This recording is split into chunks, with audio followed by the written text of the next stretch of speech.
Hello, everybody. It's your favorite show at the moment, the new Nigerian podcast. Thank you for joining us. I'd like to introduce you to our guest, a special lady, Hajia Hauwa Yakub. Not many of you have heard about her, but in the same vein, a lot of you have already heard about her. She's a politician, an activist, and she's also into rural development and women empowering. It's a pleasure to have you on the platform, Hajia. Thank you, Um, David. we're all eager to learn a bit about you and your experiences.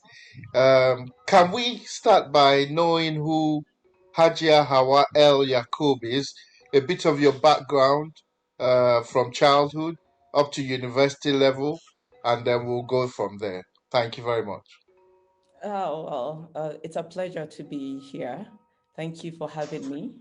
Um, as you introduced me, my name is Hauwa, and yeah, my childhood, I would say, is the normal childhood. I was brought up in a very loving family, and um, and I think I would like to describe my parents as being disciplinarians, and my father was an advocate of girl child education. And so I grew up in a home where education was key.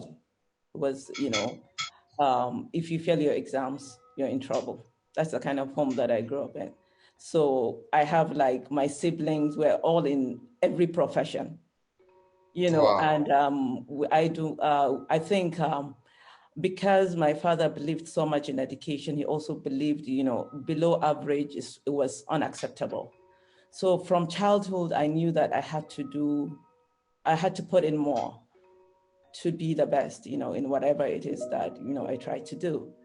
So basically, I was raised in Kano, and I went to my primary school in Kano, secondary school in Kano, even though it was, I had like, it was kind of, I was in Kano, but I was in a Christian missionary school.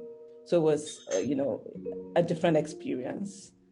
And I went to university in Kano. Yeah. So um, my background in if in education is political science. I read politics. Not that I ever thought that I would be a politician. I was just interested in the discussions, and I thought, politics was something that would give me the adventure that I want in life. Because I've always been, even from childhood, a person that was, determined to be whatever it is that I wanted to be. I didn't believe in the barriers. I didn't believe in, how being a girl, I can't do this or I can't do that. I think, from the word go, I was very adventurous about a lot of things. I was very inquisitive. I wanted to know more. I was I was thirsty for knowledge. And I because my parents did not tell me, because I'm a girl, I cannot learn things, so I felt I had all the privileges for me to learn, to be in school. So I've always been in school. I have 3 masters and a PhD. I'm almost done with my PhD. And yeah, I would describe myself as a person that loves to learn, you know, in whatever environment. It doesn't matter. I know it's not easy learning in Nigerian environment, but I challenged myself, and I'm always, wanting to learn the hard things. Yes. What I didn't tell you is that I'm also an entrepreneur. I'm a business person, and I'm a businesswoman in a different kind of way, because Kano being a conservative society, I chose a business that women don't venture into. I am a CEO of a construction company. I'm into real estate. Wow. So yeah, so I'm like heading 100% dominated, male dominated industry. You Absolutely. understand? Yeah, Yes. so and I think it is because I was given the privilege. of, just being out there as a child to learn. I didn't have, the society telling me I cannot learn, you know. So for me, Alhamdulillah, it was an easy childhood. My parents were very supportive. And I think, I owe a lot to my father, who is a Democrat, who was a Democrat. He's late now, because the one thing that he has taught us is that there's no difference between, a man and a woman, and even, the regions. We hear the discussion now is always in the line, or in the line of religion and ethnic groups and stuff like that. I was not brought up to think like that. So I kind of even find it very difficult to relate with people that would just want to talk about things in the light of religion, or in the light of, ethnic background, where development is concerned. You understand? And Yeah. having been in school learning, development, because I also studied, uh, I have a master's in development studies, so I look at development in a different way. I look at politics in a different way, because I am brought to think in a technical way. Things are discussed in a more constructive way in my home. You understand? Yes. So basically, this is me, you know, easy, maybe a little bit different from the normal Northern Hausa conservative background. My father was a conservative person, but he was conservative in a modern way. We were not allowed to do the things that would attract bad audience to us, but we were also allowed to do everything that is needed to make us, the progressives that we are today. Thank you. Thank you very much. You've talked a bit about your father. It looks like he was a great influence on your person. Um, Definitely. how about your mom? Can you give us some instances where your mom contributed in your development, or your siblings? A fun time you had before you went into university. I think, to be fair to my mom, I am a replica of my mom. Um, you know, for a woman raised completely in northern Nigeria at the time that my mom was raised, she's a reader. Hmm. So I think we take after my mom where reading is concerned. And she is so much into politics too, because her father was a journalist. He worked with the BBC. And so she grew up in a home of journalists, actually. All right. Yeah, so she wasn't a journalist, but she went to school, and she was reading everything. And wherever she goes with her books. And you'd be surprised. She reads, like I said, everything from her Quran to history books. So I learned a lot of things from my mom. She cooks excellently. And so that too, because people think I'm a good cook. I'm not, like trying to say I am one, but yes. So I learned a lot of the etiquettes, you know. My mother was, woman proper. Like, she believes in please, excuse me, and a thank you, you know. So yes, um, she gave me, the upbringing that a woman should be given, but at the same time, she's a woman that believes in her words. If she thinks of anything, you cannot change my mom's opinion. She will tell you the way it is, as she sees it to be. You understand? So I guess, yeah, my mom is 100%, shaped the way I am thinking as a woman, because the independence that I saw in my mom, and that is what has influenced me to be what I am today. I tell my mom, this is what I want to do, regardless of, what the society believes in, because I believe that the society would always have a barrier, and we cannot keep on living our lives based on what we think people think about, but what is proper and what is right. And as long as we're not doing the wrong thing, so she gave me that support. I know that I have been maybe on the difficult, more of the tough side, because I think a more, not in the most conventional way, you know, but I am also a person that would defend my opinion and my point and position with facts, so those are the things that I believed in, because if I believe in something and I believe it's good for me and my society, I would defend it and I would stand by it regardless of the challenges that I would face.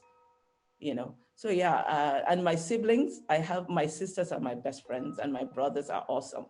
Yeah, I live in a home where I have an Igbo mom, I had an Igbo mom, a Yoruba mom, a Lebanese Okay. mom, and a Fulani mom. So my father is a great man.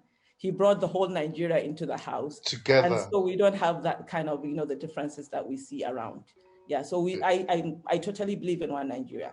I cannot have it any other way, because that is what I grew up seeing in my house, in my home. Yes. So your early influences was of a multinational country, various ethnicities brought together. This Yeah, helped shape your opinion. yeah, Um, this definitely. probably directed you towards reading politics in the university. So let's talk about that. Let's talk about politics in the university. Let's talk about your education in the university. How is it different from the way education is right now? What stood out to you when you got into the university? I take it is the Bayero University, Kano. Yes. When did you go into the university? What was the influence in going into the university and getting into the university? What what did you notice? How did that change your direction, if any, or how did that influence you more to reading further? To be honest with you, because I read a lot of things that I didn't know existed, it was like, I had a life, I had a vision. Because when you read a lot, you seem to have an opinion of things that may not necessarily be in your environment. So it's like you get a lot of exposure even before you are exposed. So I had a vision of what I thought university would be, but I saw it differently. you know um yeah, it was just school and reading. I expected more. I thought there would be a lot of debates, because I was reading about debates, political debates, and I was watching movies on political debates, but I didn't see that in the university that I attended. So but because I had that experience about you know university, that is a way it ought to be. I was quite very close to my lecturers. I could engage with my lecturers, on a very intellectual level. And so, because they saw me to have that in me, they saw that I had that in me, they were very friendly to me. So it was truly also a smooth ride for me doing my BSc in political science. We had a lot of incidences that we had strike, because a course that was supposed to be for just 4 years, we spent 7 years you know. But for me, going to school was just doing the formalities. I already was, reading my books ahead of the class, and I could engage, in different kinds of discussions that had even nothing to do with the books that we were reading in school and the seminars that we were having. So that I think I had an edge over, some of my mates that were in school. They were doing great too, but probably because they were not reading as much as I was reading, yeah. And I remember, my mom was telling me at one time that, she was given an award for being, noticed in the library. So I think I got that too, because I was always in the library. And it would surprise you. I was in the library, but I was reading other books, not even on politics. I was quite interested in sociology. I was curious about, psychology of people, how people were thinking, even at that time. And I remember that I was also taking subsidiary course in English language, and the English language department actually invited me to transfer to their department, because at that time I was their best student, and they felt the best student in English language should not be in a political science department, but rather to transfer to their department. But I did not, because obviously I was really interested in the topics that we were discussing. So for me, university gave me a lot of experience, and which I'm still in university. I love learning. I finished a master's and I go into another one. Right now I'm in Turkey trying to get into another master's. you Well know done. Thank you. So basically, my life is my life revolves around learning, so I'm always in the university environment. Yeah. Yeah, to keep the brain active, we must never stop learning. Um, Absolutely. so far, you've talked about the educational part of university. Let's hear a bit about the social part of university with you. I think it was in 1994 or 1995, going back now. I know the Nigerian University Games were hosted in Ado Bayero, Kano. I attended, so I saw a bit of the school. I met quite a few people, both in the boys' hostel, because the school was in session then, and in the faculties. It was interesting in the evenings. There were some social gatherings. Tell us about your social life in school. I would think, to be honest with you, I was super antisocial in school. It Okay, was yeah, because I was already married then.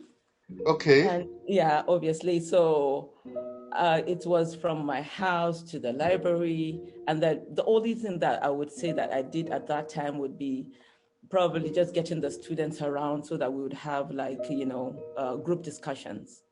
And that's yes, the time, I would entertain the group, probably just buy snacks for us, and would sit around, in the gardens, and, just study. And yeah, we talk about a lot of things, but, I was never part of any social activities, in the university, but maybe outside. I love polo, because okay, yeah, and I used to watch a lot of that, and then and I think it was because my ex-husband was into it. He was a polo player, so I grew to like it. Or rather, it grew on me. And now my son plays polo.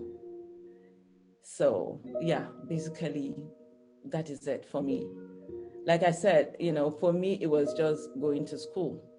And then yes, when I'm not in school, I get very adventurous. I go into the rural areas, do a lot of exploration. I call myself, like Hauwa the explorer. I like to go into these areas to see for myself, what is happening.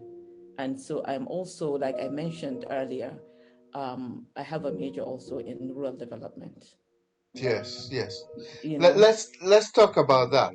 Let's talk about rural development, the areas you go into, what motivates you to go in there, what you've seen, how you can change it, if there's any defects, how it can be improved, what support you would need, especially from diaspora. well, let me put it this way. I don't believe in oppression, and I believe our people are oppressed. I'm an advocate of good governance. You can't have good governance without considering the numbers that you have. Um, in my own opinion, if we do not count the numbers and we see our numbers as an asset to our country, we'll never get it right. So for me, it's a passion that I have. It was not really the school that put me into it, But just the thought that, we have a lot of people in the rural areas, and you never hear the government talking about the rural areas, except when it comes to voting. You'd hear the politicians, some of them don't even have the time to go into the rural areas to campaign. They send people on errands to go and do that for them. And I think it's very unfair. So for me, I get quite emotional and very passionate when I'm talking about the rural people. You have a population of over 70% of us, because I know that it may be just an estimated number. They're saying 64%, but what I'm saying is different. I question myself, what is the yardstick we use to even count the numbers there? Do people really even care to go in and see the birth rates? I'm a development consultant. That is also part of the work that I do. And that is the area that I venture into. And I know that even the consultants that claim they're into rural development, really they send people to do some of this research for them, and they bring back the statistics. I'm on ground. I know what is happening there. It is sad. Basically, there is no life there. They're surviving by the grace of God, but the government is not there. The presence of NGOs, yeah, the money is there, sometimes like the international organizations, but the consultants, the people that are mandated to manage the projects, they're not there most of the time. And I can give facts, and I can give valid reason for the statements that I'm making. I haven't been to every single part of, all the rural areas in Nigeria, but I can tell you the ones that I have sampled, what I have seen is below human dignity. They don't have access to the most basic things in life. Health is not there. Education is not there. So they are left to live and die in those areas. And I tell myself, if I'm a government, I will use these people and we would be the richest country on earth, because there are numbers that if we put our investment into them, if we put the investment in there, we would reap more than we have even bargained for. The little food Nigeria is producing, because I see it as little because we have the potential of having a higher production. It is as a result of these people. We don't have mechanized farming, but these people are still sustaining the economy, whether we like it or not. If you see a rich farmer running around, he is still going to those people. At the end of the day, they hardly get anything out of the amount of money that is taken out of their areas. So I don't see justice or equity there. And I know that it is just a matter of time that they become a time bomb. They are already. Look at what is happening in northern Nigeria, the banditry. People have been left to their instincts, because when you don't give people education, you cannot even preach God to them. It is only people that understand the basic things of life that you can be able to preach God to them, and they would understand the gravity of what they are doing. So for them, there is no consequences. You understand what I mean? So when we go into these areas, at first, they reject us. They don't see us as partners. They see us as the enemies. It takes a long time.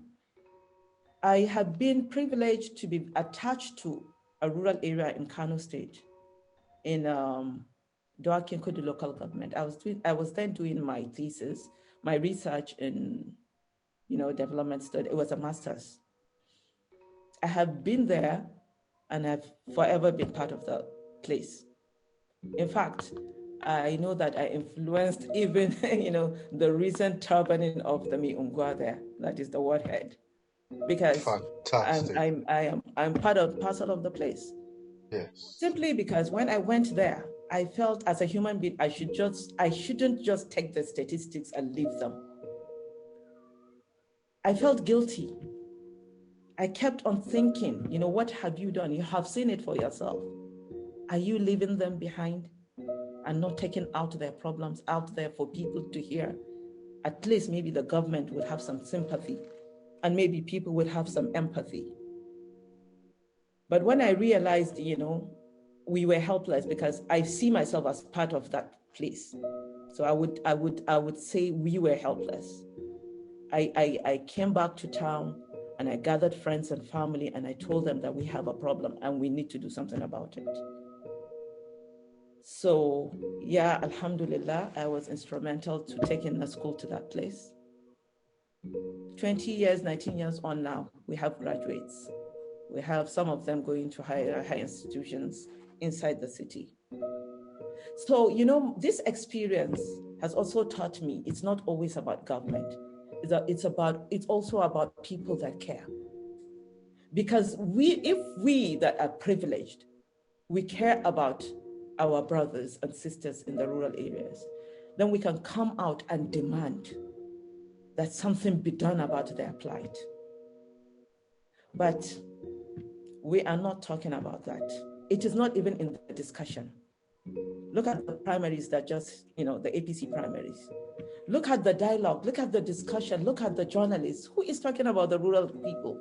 Nobody. I haven't heard a single journalist asked a candidate, a presidential candidate, what are you talking about? What do you want to do about the rural people?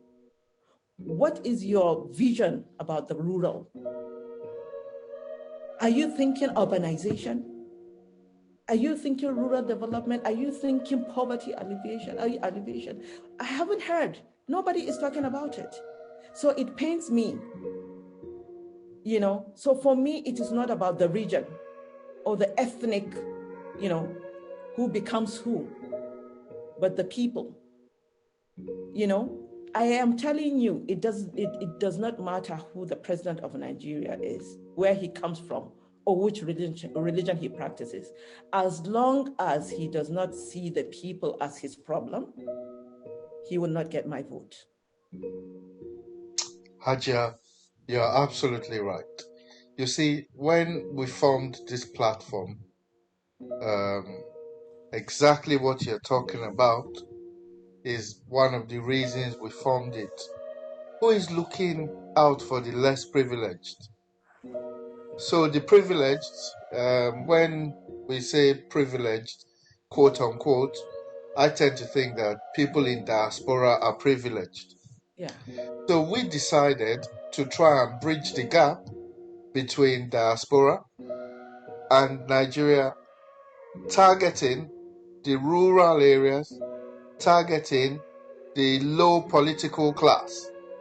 Now, I'm happy to announce to you that in the course of we're only 2 years old, we've been able to get various organizations from diaspora to do things on ground. Take, for example, we have what we call the Nurse School Scheme, where the people who organize the project are from Canada, and they've set up health centers within schools in rural communities. They haven't started penetrating the north, but they've been working in the south. Talking about this leads me to the question of how do we change this? Are you vying for an elective position? Have you ever vied for an elective position? How would you advise that would make an impact? And please think of our resource in diaspora. How can we use the resource in diaspora to help propel not just your political activism forward, but the development of those rural areas you're talking about? Well, I think the most important thing is the fact that the discussion begins and it is sustained. We make these people visible and they remain visible. I think journalists can play a very key role there because people are not talking about them. What you're doing is just, a drop in the ocean. It may have, direct impact on some part of the country, and well, it's a start. So I'm not going to say it's not enough because it's a start, and it's very important that we start somewhere. But we must, identify people that have the same, concern. And yeah, maybe now it's a good time for us to engage the candidates, and we make it a forefront discussion, you know, um, so that way people would understand, the way and manner we believe, the rural people should be accommodated, you know. And the danger is the number is very significant. You cannot, as a leader, neglect that number because it's going to be dangerous, even if you're not going to tap into their positive, resources. Because I have never seen a human being that does not have something to give, and it entirely depends on who is managing that person. It starts from the home. If you invest in your child, the child is likely, more likely to be a productive part of the society than becoming a menace. And that is the way I see governance and leadership. If you invest in a people, they are just going to be a positive result, and they're never going to be a negative result. You understand? So Yes. for me, it is not about even me being there, as one person cannot do it all. But we must have the empathy, regardless of who is in position, that these people are human beings and they should be part and parcel of our discussions. A lot of the time we hear about infrastructure for whom? When I was hearing, our governor investing so much on bridges, it almost made me cry because the money that was put into those bridges, if they had put it into the rural areas, it would have turned the lives of millions of people. Because I know with very little, I did a lot. So, like I said, it's to engage in a constructive dialogue with policymakers, with our leaders, with our representatives. And sometimes I say, because being a consultant, I know that, when I engage with some of the government officials or people that have the mandate, I understand that some of them, it's not because they don't have the empathy, but they don't know how to approach the situation. So we need experts on ground. Rural development is not rocket science. You have to start small because these people have been neglected for so long. They're not looking for Wi-Fi's and laptops. Let us take them out of the extreme situations. Like give them good health facilities, give them education, let them be able to read and write. I'm not telling any governor to take air-conditioned laboratories to them. All I'm asking is mobilize the teachers. Make a census, know the number of people in this area so that you know the amount of money required to do the basic things for them. Because if you don't know the number, you wouldn't be able to, design any meaningful project. Get an expert who will tell you the demography, tell you the difficulties, because I'm not saying it's going to be easy because some of these areas are quite remote. And now if you look at the insecurity in the country, a lot of people will shy away from going into those areas.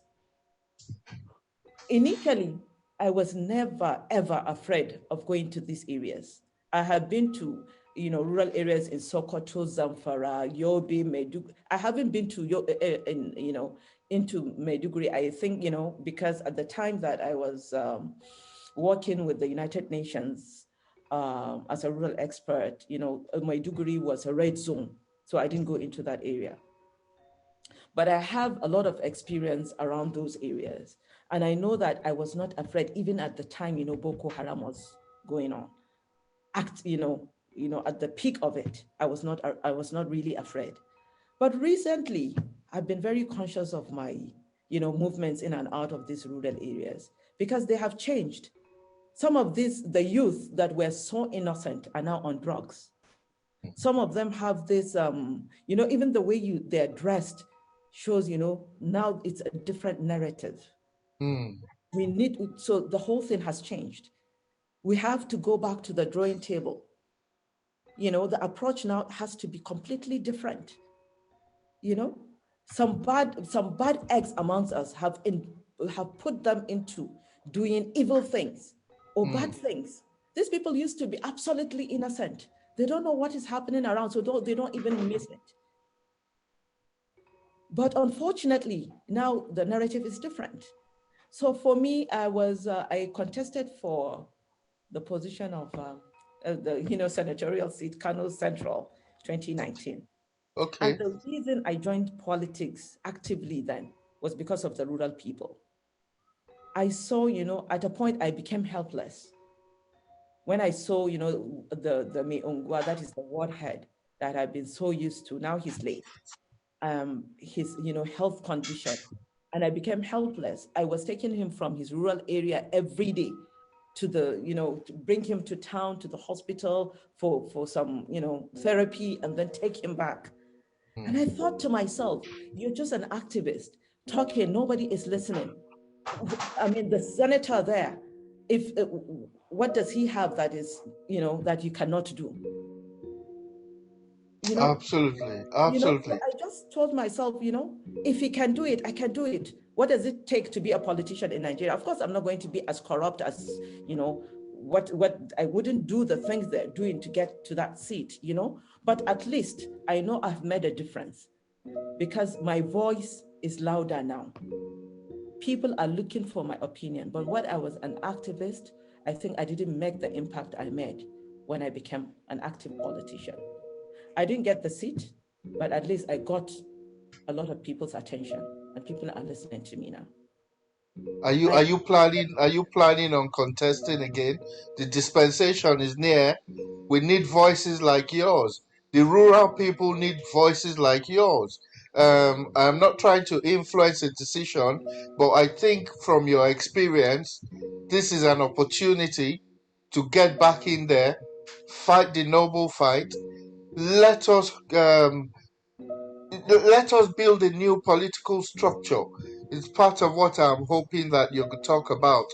How do we build a new political structure with the so-called interested privileged?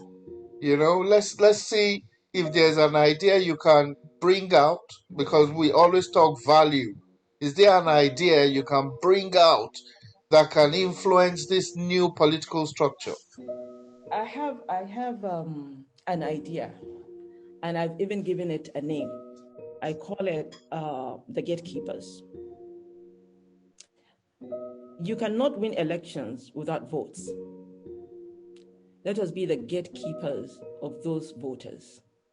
You can't access them without us.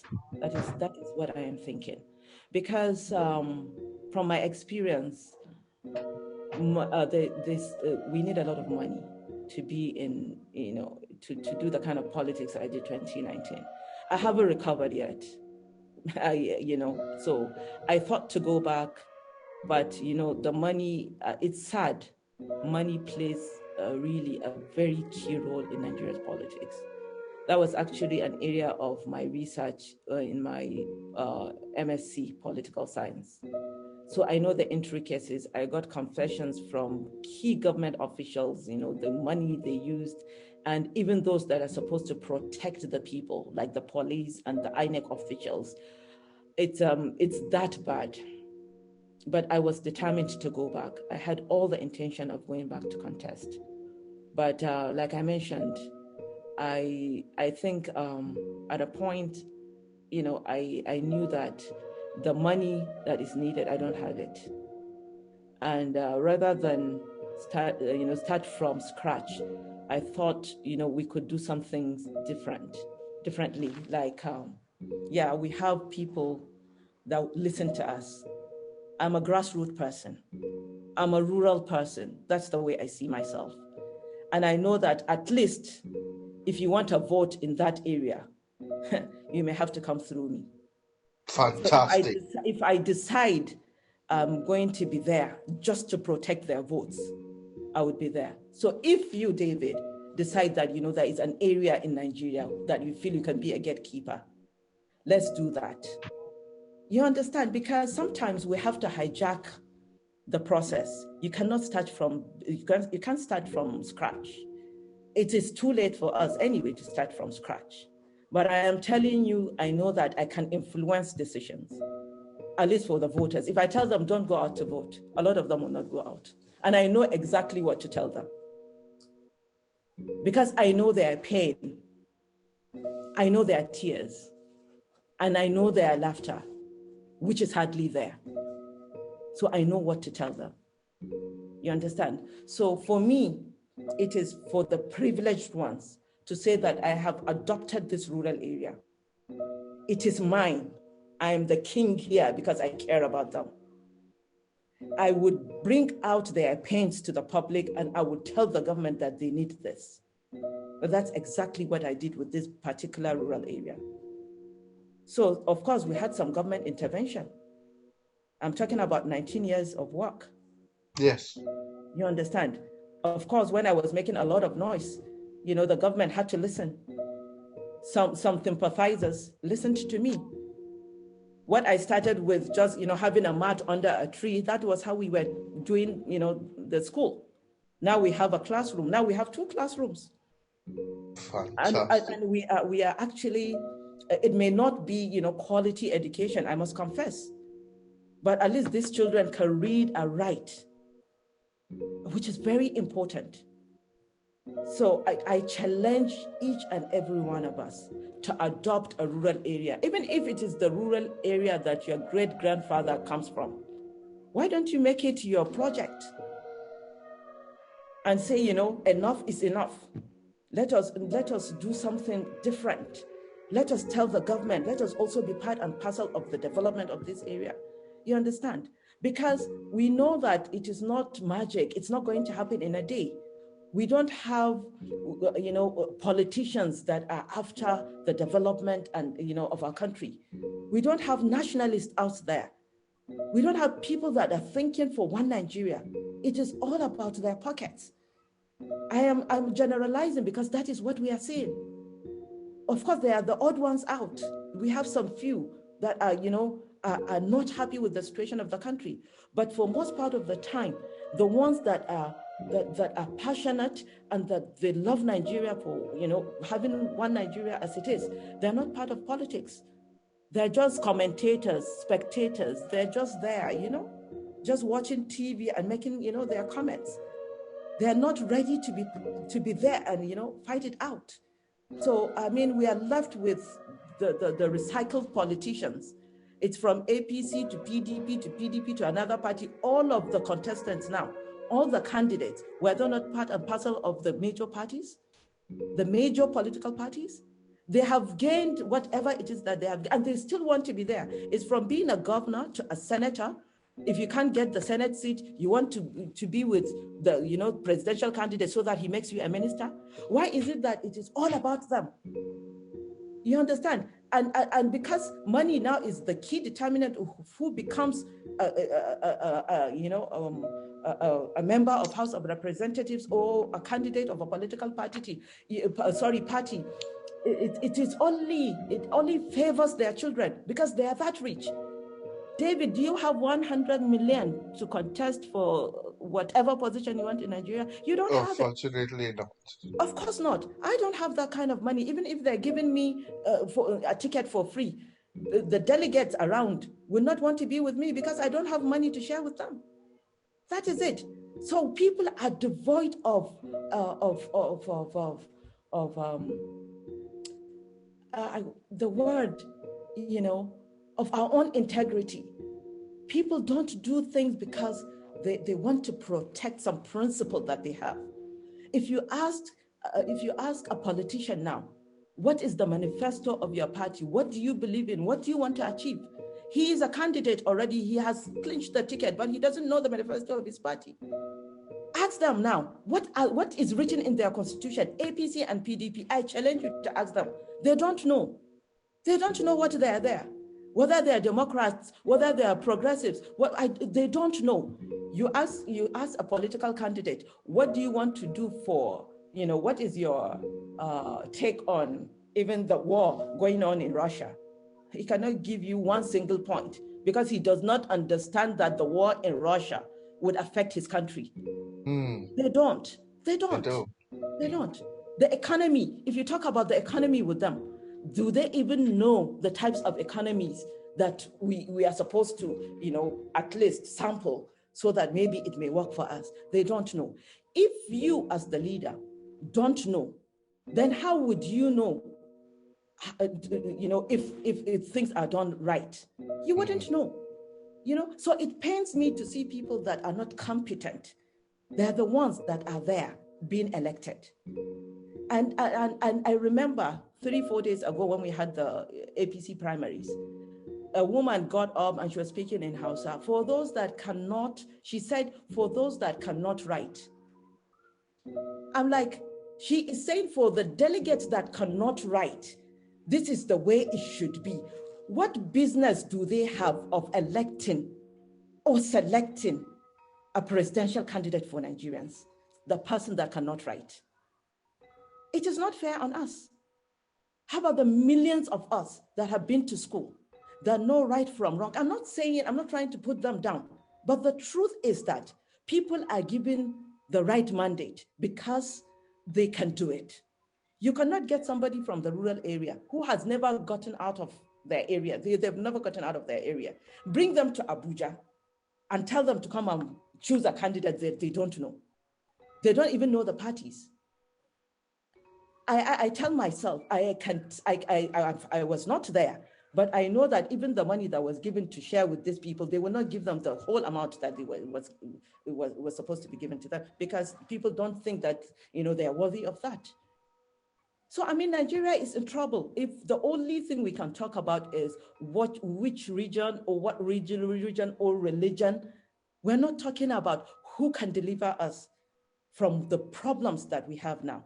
We're not talking about constructively how we can overcome the economic problems, the challenges that we have in the insecurity. We're not talking about that. We're talking about Muslim ticket, Christian Muslim ticket. Can you imagine? There is no democracy in this world that would flourish well if everything revolves around the region, the religion, because even those that feel there are just 10 of them, they can decide, what about us? What about us? Now, I think as educated Nigerians, we need to see beyond that, those characteristics. We should begin to see ourselves just, as Nigerians. David, I don't care where you come from. You're a Nigerian to me. Let's talk about how we progress. Let's talk about the development of our country. You practice your religion the way you want to do it, and I practice my own the way I want to do it. It doesn't matter that I'm Fulani or Hausa or I come from northern Nigeria. Let's put our differences and respect our differences. The only times that we're going to talk about the differences or the regions should be when we are celebrating our cultures. Absolutely. You understand? Absolutely. That is the way I want us to think, But You unless are right. we do that, we're not going to get it right. I can tell you that, and you can take that to the bank. We will You're, never you're, get it right. you're absolutely right. Um, we've gained a lot of value from our conversation. I've heard about grassroots politics. I've read about rural development. I've heard about being a gatekeeper. Um, if anybody listening to this podcast can just take those three things being a gatekeeper to our local communities, even if it's a great grandfather's rural area. We can start a new political structure, something that would help the average or the low Nigerian. So I'll ask you this just one more time. I know I've asked it a couple of times. Um, how do you expect Nigerians in diaspora who are not eligible to vote, how can they impact? How can they collaborate with someone like you? How do they reach you? Please give the audience, because most of the audience are in diaspora, give them contact details, give them how to support you. Should you decide to run again, there's still time. How do we support you? How do we aid this political structure? How can we collaborate to improve the lot of the rural areas? I think for me, if we could rally around, a united Nigeria and being gatekeepers, this would go a long way. And I have my reasons, but we don't have the time, so I cannot, put it out all there. If you want to know more about me, I have my personal website, which is hauwa.eliakub.com. You know a little bit more about me and what I do. I have my NGO. I call it Ilman Nafian, meaning, blessed. Ilman Nafian means blessed education. That education, is key. This is my belief, that you can eat with education and you can be popular with education. You understand? And you can be anything you want to be if you're educated. So this is my advocacy. And I would work with anybody that thinks along these lines. You understand? Anytime, anytime. And my belief is that as long as we are divided, no matter how good the leader is, he cannot be able to deliver. If you look at the social media handles of Nigerians and the way we are so divided, and the way we find it so easy to go in there and just insult a fellow Nigerian because of his ethnicity or religion, it makes me very sad. And yesterday I said to myself, I was raised by a king and a queen because they didn't put hatred in my heart. They taught me love. And that is the way I see life. Love will deliver. Hatred only makes you have a difficult life because it makes you always not even be free with yourself. Because when you instill hatred in children and our youth, what you do is to damage them physically, emotionally, and mentally. Because eventually their utterances can get them killed. So for me, the message out there is we must, regardless of the difficulties, unite ourselves. We must remain one as a nation, because the challenges, they're not just within, they're also from outside. You can't have a great Africa if Nigeria falls. That is true. And the only way that we can have one Nigeria is to remain just Nigerians. Forget that we come from different regions. So when people ask me, where are you from? And I tell them, I'm just a Nigerian. They're surprised. They insist they want to know. I'm like, I'm not Nigerian. I hold a green passport. That's my identity.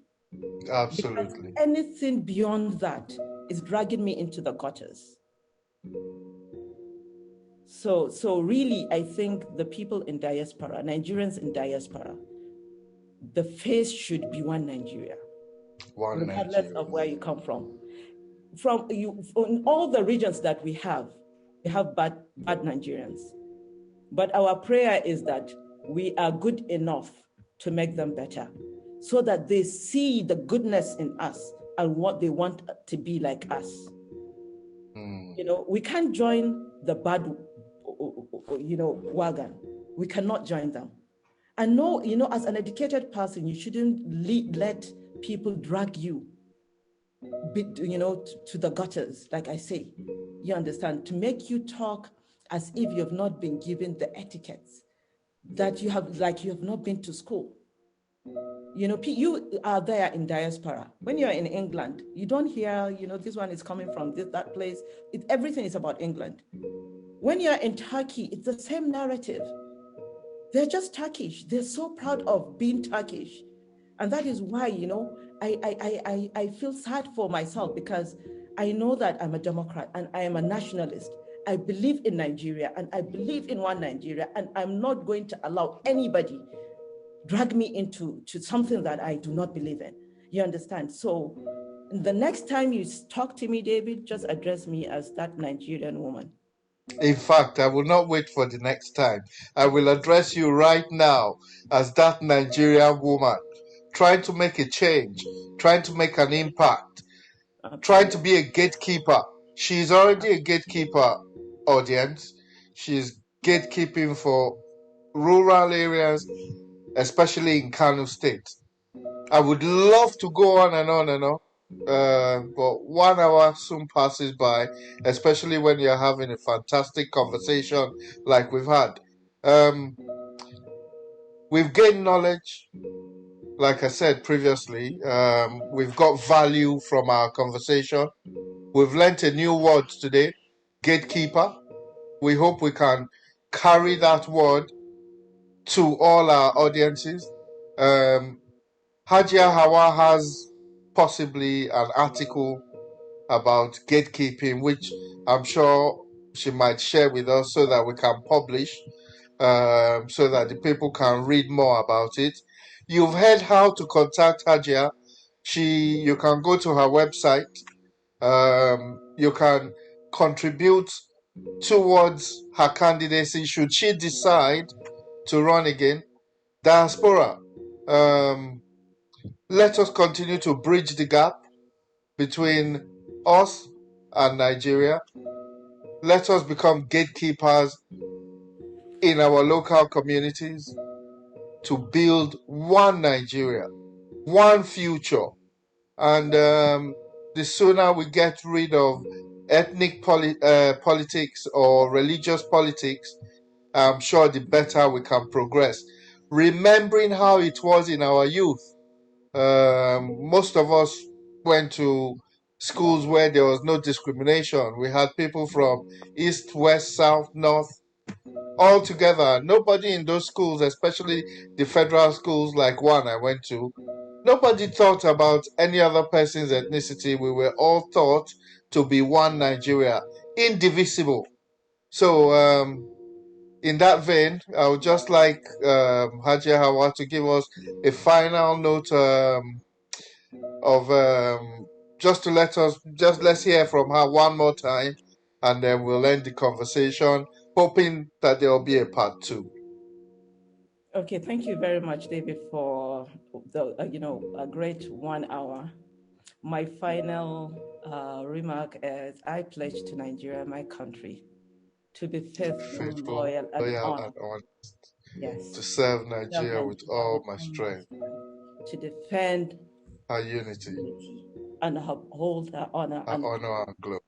so help me So God. help me God.